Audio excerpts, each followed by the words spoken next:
어느 한 크리스천이 자기 친구와 대화를 하는데, 이 친구는 무신론자예요. 에이티스트인데 불평을 쏟아놓는 거예요. 너희 크리스천들은 할러데이가 있는데, 크리스마스, 이스터, 크리스천이 할러데이가 있고, 또 유대인들에게는 6월절 패스오버, 또 욤키퍼 같은 할러데이가 있는데 우리 무신론자들에게는 그런 날이 없다. It's not fair. 이거는 차별하는 것이다. 이렇게 불평을 하니까 그렇네. 이 크리스찬 친구가 가만히 생각해 보더니, 너희 무신론자들은 4월 1일을 할러데이로 셀러브레이트 하면 돼.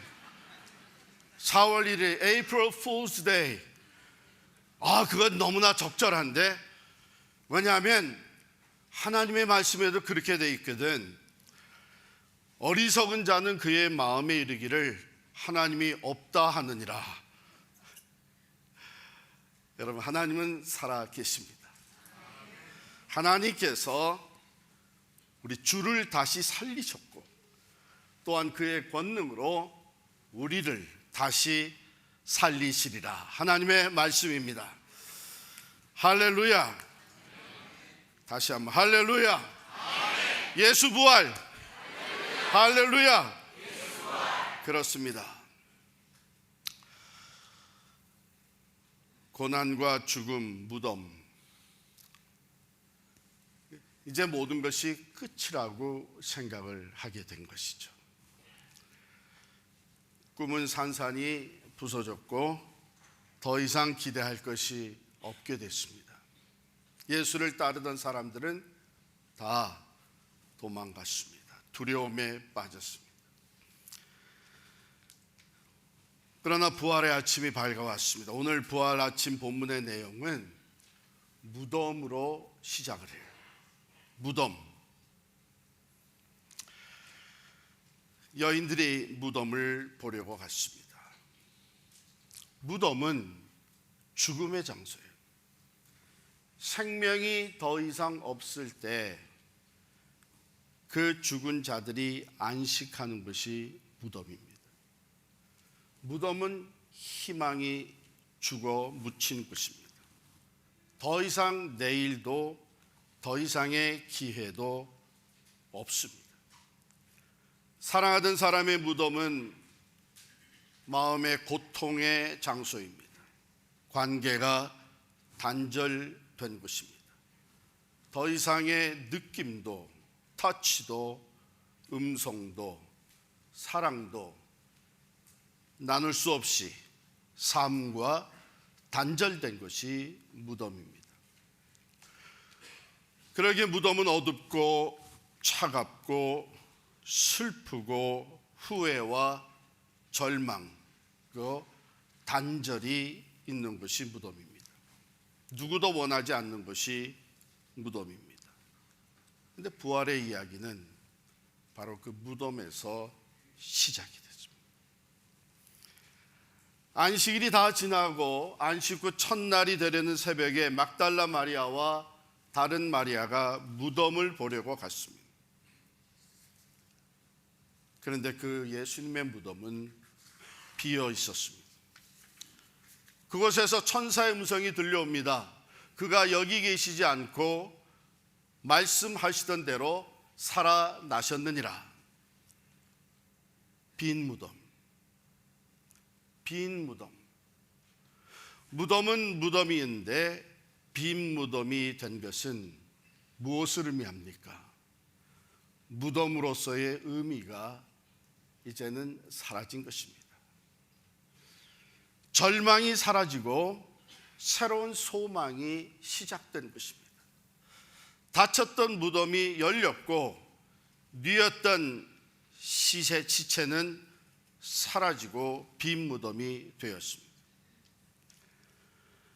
사망 권세를 이기시고 부활하신 주님은 이제 절망의 자리에서 산 소망이 되셨습니다. 그 주님과 함께 영원한 소망의 이야기가 시작되기 되었습니다. 그러므로 누구든지 예수 그리스도 안에서 죽음 너머의 부활과 승리의 소망을 누릴 수 있는 길이 열린 것입니다. 빈 무덤, 죽음이 사라지고 새로운 생명이 시작된 것입니다.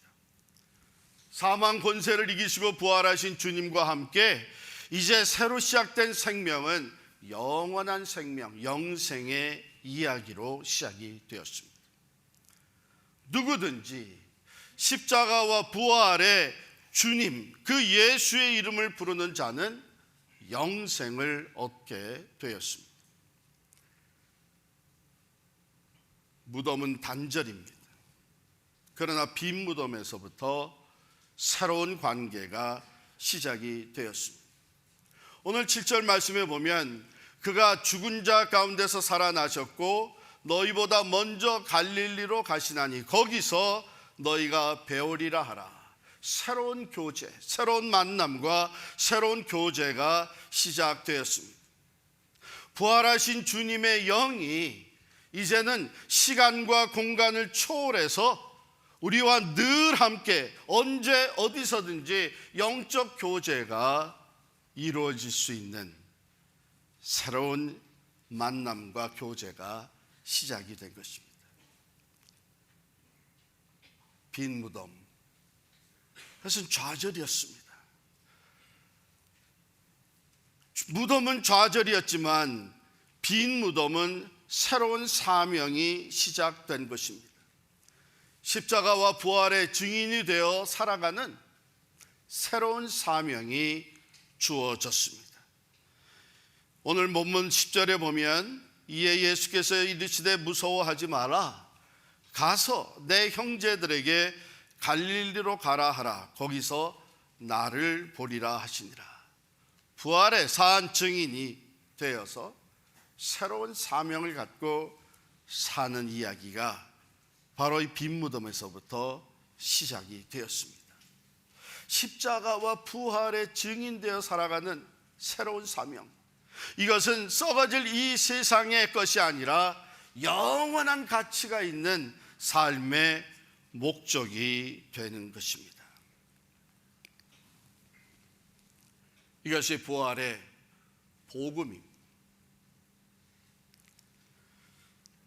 작년 12월 교회로 연락이 왔습니다. 참으로 큰 고통과 슬픔을 그 이야기만 들어도 느낄 수가 있었습니다. 우리 교회 교인은 아닌데 장례식을 해달라는 요청이었습니다. 생후 10개월밖에 안 된 어린 여자 아기의 장례식이었습니다. 종종 일어나는 일인데 영아 돌연사 증후군이 있었던 것이죠.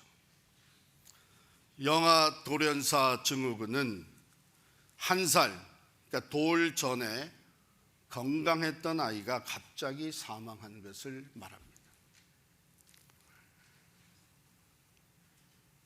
남편은 히스패닉 계통의 아메리칸이고 와이프는 코리안 아메리칸, 젊은 부부입니다.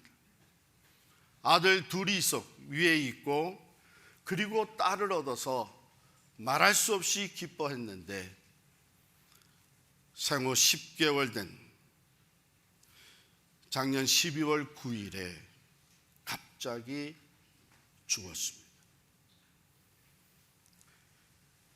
교회식으로, 기독교식으로 장례를 꼭 치르고 싶다고 본인들은 교회를 안 나가지만 그런 소원을 가지고 연락이 왔어. 작년 12월 15일에 참으로 슬프고 고통스러운 장례식을 치렀습니다. 목사로서 장례식을 많이 집례를 했지만 그 중에 가장 마음이 아픈 고통스러운 장례식이었습니다.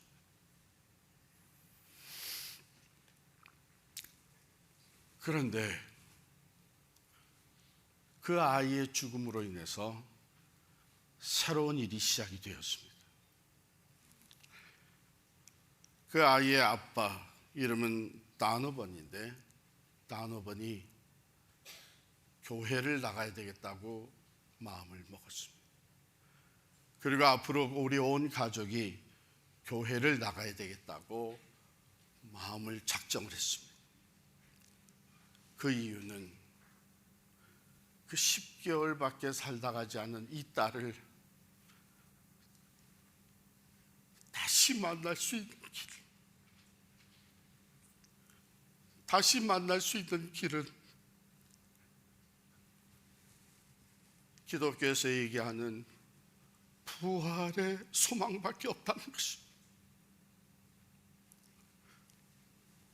그래서 나도 예수를 믿고 부활 신앙을 갖고 앞서간 10개월 된 딸을 내가 나중에 천국에서 꼭 만나야겠다고 다짐을 하고 교회에 나오기 시작합니다.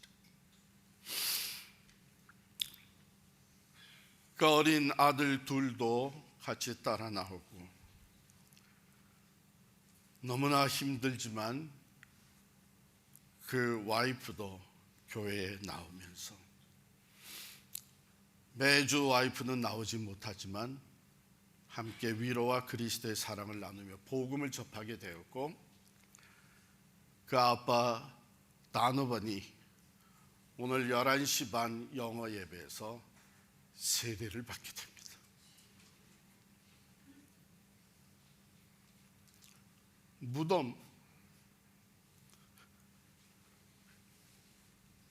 무덤에서 새로운 이야기가 시작이 됩니다. 새로운 소망의 이야기, 새 생명의 이야기, 그리고 천국에 대한 이야기가 새롭게 시작이 됐습니다. 저는 바로 이 친구 때문에 오늘 부활주의를 참으로 손꼽아 기다렸습니다.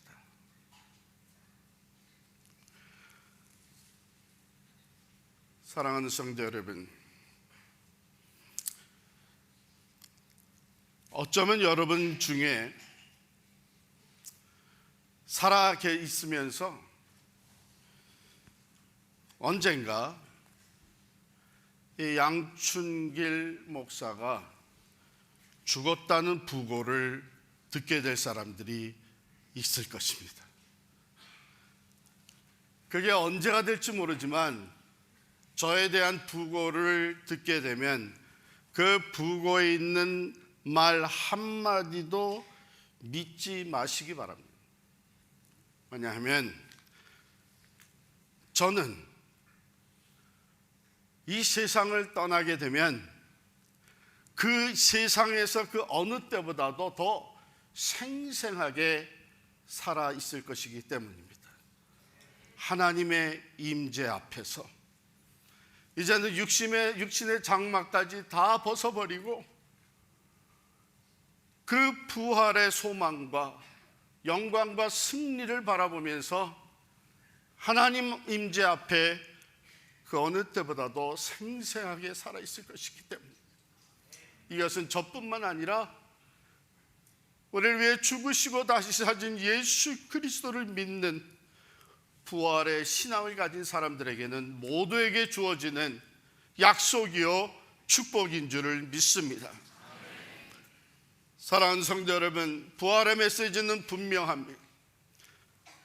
비록 무덤은 죽음을 얘기하지만 예수 그리스도의 빈 무덤은 새 생명의 시작을 말합니다.